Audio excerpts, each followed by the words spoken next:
ভলিউমটা একদম কমিয়ে নিন, হেডফোন লাগিয়ে নিন, আর একটু একা হয়ে বসুন। আজ যা বলবো সেটা শুনলে হয়তো অনেকেই চমকে যাবেন, আবার হয়তো বলবেন এগুলো আর নতুন কি। কিন্তু আমার গল্পটা সম্পূর্ণই আমার একান্ত ব্যক্তিগত, আমার অন্তরের ভেতরের কথা, যা কাউকে কখনো বলা হয়নি। একটা অন্যরকম স্বাদ, একটা অন্যরকম গন্ধ, একটা অন্যরকম স্পর্শের গল্প এটা। এটা এমন এক টানাপোড়েন যা আমাদের সমাজের অদৃশ্য সীমারেখাগুলোকে বারবার অতিক্রম করতে চেয়েছে, কিন্তু পারেনি, অন্তত পুরোপুরি পারেনি। আমি নিজেই জানি না পেরেছি কিনা, নাকি সেই চেষ্টাতেই জীবন শেষ হয়ে গেল। যখন এই কথাগুলো লিখছি তখন আমার বুকটা ঠিপঠিপ করছে, মনে হচ্ছে বুঝি কেউ দেখছে আমাকে। আমার চোখ ভিজে আসছে, তবু মন চাইছে এই কথাগুলো সবাই জানুক। যারা আমার মতো একই জালে ফেসেছেন হয়তো তাদের কেউ নিজের পথ খুঁজে পাবেন। আমার নাম অন্তরা, আমার বাড়ি বর্ধমান জেলায় একটা ছোট শহরে। ৮-১০টা সাধারণ মেয়ের মতোই আমার জীবনটা শুরু হয়েছিল। বিয়ে হয়েছিল এক যৌথ পরিবারে, স্বামী, শ্বশুর শাশুড়ি, দেবর সব নিয়ে সুখের সংসার। আমার শরীরটা বরাবরই একটু ছিপছিপে, কিন্তু নারীসুলভ আটসাট ছিল। একটা সাধারণ সুতির শাড়িতেও আমার শরীরের ভাঁজগুলো এমনভাবে ফুটে উঠত যে অনেক সময় আয়নায় নিজেকে দেখে নিজেই অবাক হয়ে যেতাম। লাল পাড়ের একটা সাদা শাড়ি পরে চুলটা ভেজা অবস্থায় যখন বারান্দায় দাঁড়াতাম, তখন কোথা থেকে যেন একটা মিষ্টি গন্ধ ভেসে আসত। সেদিনটা ছিল তেমনই একটা দিন। আমার পরনে ছিল একটি হালকা গোলাপি রঙের টাঙ্গাইল শাড়ি, যা আমার কোমর আর বুকের কার্ভগুলোকে বেশ আকর্ষণীয়ভাবে তুলে ধরেছিল। ভেজা চুলে হালকা এলোমেলো হাওয়া লাগছিল। আমার স্বামী কর্মসূত্রে প্রায়ই বাইরে থাকতেন, মাসের বেশিরভাগ সময়ই তাকে থাকতে হতো কাজের কারণে। ফলে বাড়িতে আমি একরকম একা হয়েই থাকতাম। এই একাকিত্বই হয়তো কাল হয়ে দাঁড়িয়েছিল। হয়তো তখন আমি বুঝতেই পারিনি একাকিত্ব যে কত বড় দুর্বলতা হয়ে দাঁড়াতে পারে। আমাদের বাড়িতে একটা অদ্ভুত নীরবতা ঘিরে থাকত সবসময়। সেই নীরবতাকে ভাঙতে, সেই নিস্তব্ধতার মধ্যে এক অচেনা সুর বাজাতে হাজির হয়েছিল আমার দেবর আকাশ। যদি আমার গল্পটা আপনাদের ভালো লাগে তাহলে চ্যানেলটা সাবস্ক্রাইব করে পাশে থাকবেন। আকাশ আমার স্বামীর ছোট ভাই, বয়সে আমার থেকে ৩-৪ বছরে ছোট হবে। ওকে আমি প্রথম থেকেই খুব স্নেহের চোখে দেখতাম। ও যখন পড়াশোনা করত আমি ওকে চা বিস্কুট দিতাম, খোঁজ নিতাম কেমন চলছে। ধীরে ধীরে আকাশ আমার কাছে আসতে শুরু করল। প্রথমে কাজের কথা, তারপর সাধারণ গল্প। ওর চোখে আমি দেখতাম এক অদ্ভুত মুগ্ধতা।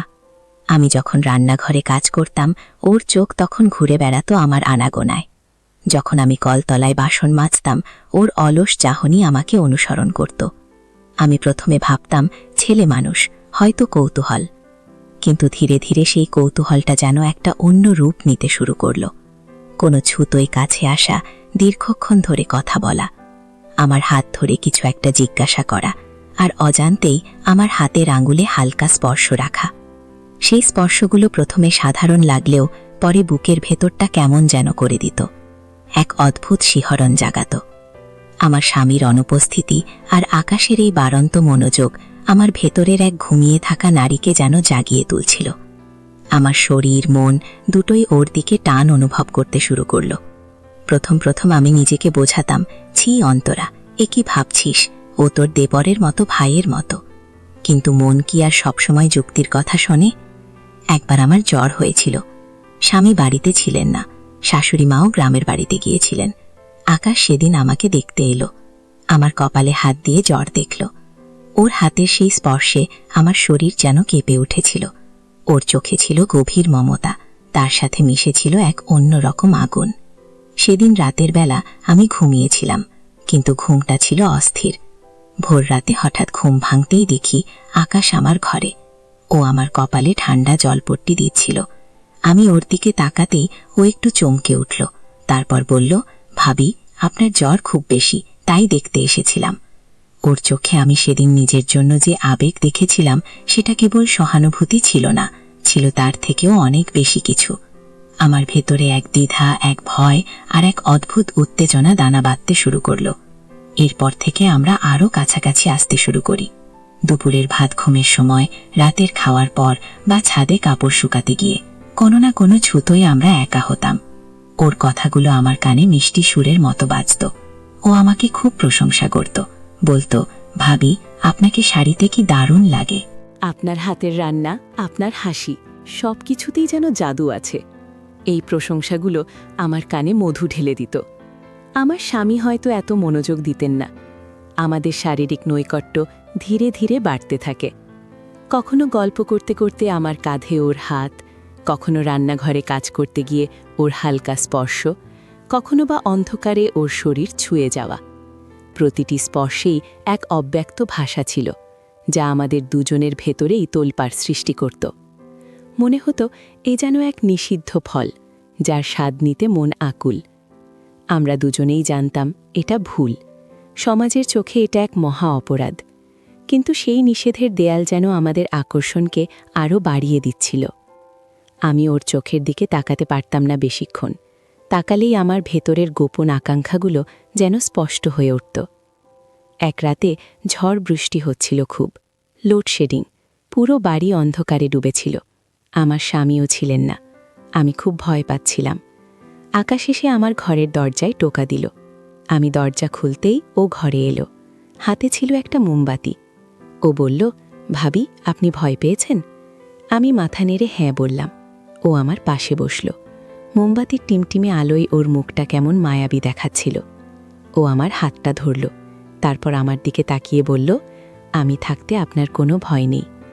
ওর হাতের উষ্ণতা, ওর গলার স্বর, সব মিলে আমার শরীর শিউরে উঠল। সেই রাতে আমরা অনেকক্ষণ বসেছিলাম। কথা ছিল খুব কম, কিন্তু চোখের ভাষায় যেন হাজারো কথা বলা হয়ে গিয়েছিল। ও আমার হাত ধরেছিল শক্ত করে। সেই স্পর্শে কোনো ভুল ছিল না, কিন্তু আবেগ ছিল চরম। মনে হচ্ছিল সময়টা যেন থমকে যাক। এই মুহূর্তে আমি শুধু ওর হাতের উষ্ণতা অনুভব করতে চাই, ওর চোখের গভীরতায় হারিয়ে যেতে চাই। এই ধরনের গোপন সম্পর্কগুলো জীবনের সব আনন্দ কেড়ে নেয়। ভেতরের সুখগুলো বাইরের ভান আর ভয়ের আড়ালে হারিয়ে যায়। এই লুকানো আকর্ষণগুলো শুরুতে যতটা মধুর মনে হয়, পরিণতিতে তার থেকে শতগুণ বেশি কষ্ট আর যন্ত্রণা দেয়। সমাজের চোখে অপরাধী হওয়ার ভয়, নিজের বিবেকের দংশন, এই সব কিছু মিলে একটা মানুষকে তিলে তিলে শেষ করে দেয়। আমি ধীরে ধীরে বুঝতে পারছিলাম, আমি যে জালে ফেসে গেছি সেটা আমাকে মুক্তি দেবে না। আমার স্বামী যখন বাড়ি ফিরে এলেন, তখন আমি নিজেকে খুব অপরাধী মনে করতাম। ওর চোখে চোখ রেখে কথা বলতে পারতাম না। আমার হাসিগুলো যেন ফিকে হয়ে গিয়েছিল। আমি জানতাম এই পথটা ভুল, এই সম্পর্কটা বিষাক্ত। একদিন না একদিনের মূল্য চোকাতে হবে। আমি খুব চেষ্টা করেছিলাম আকাশকে বোঝাতে, নিজেকেও বোঝাতে। এই ধরনের আবেগ হয়তো ক্ষণিকের জন্য তীব্র আনন্দ দেয়, কিন্তু দীর্ঘস্থায়ী জীবনে শুধু কষ্টই রেখে যায়। আমি ধীরে ধীরে ওর থেকে দূরত্ব তৈরি করতে শুরু করি। নিজেকে বোঝাই, আমার স্বামীর প্রতি আমার দায়িত্ব আছে, আমার পরিবারের প্রতি আমার কর্তব্য আছে। এই অবৈধ সম্পর্ক কেবল ধ্বংসই ডেকে আনবে। সময়ের সাথে সাথে আমি নিজেকে গুটিয়ে নিলাম। আকাশের চোখ থেকে সেই মুগ্ধতা, সেই আবেগ হয়তো পুরোপুরি মুছে যায়নি, কিন্তু আমার মনে হয়েছিল নিজের জন্য হলেও, নিজের শান্তির জন্য হলেও আমাকে এই ভুল পথ থেকে সরে আসতেই হবে। প্রতিটি মানুষের জীবনেই এমন ভুল আসে, যখন মন আর বিবেক দুটি ভিন্ন পথে হাঁটতে যায়। কিন্তু দিন শেষে বিবেক আর বাস্তবতাই জয়ী হয়। ভালোবাসার নামে এক ঝলক নেশা হয়তো অনেক কিছু ছিনিয়ে নেয়, কিন্তু সত্যি ভালোবাসা আর সম্মানের পথটা সবসময় সোজা হয়। তাই যখন এই ধরনের কোনো তীব্র আকর্ষণ আপনাকে নিজের পথ থেকে বিচ্যুত করতে চায়, তখন নিজের মনকে শক্ত করা জরুরি। কারণ নিজের শান্তির থেকে মূল্যবান আর কিছুই হতে পারে না। এই ঘটনা আমার জীবনে এক গভীর ক্ষত তৈরি করেছিল, যা হয়তো কোনোদিনও পুরোপুরি শুকাবে না। তবে আমাকে শিখিয়েছিল যে সীমানা অতিক্রম করার আগে দুবার ভাবা উচিত।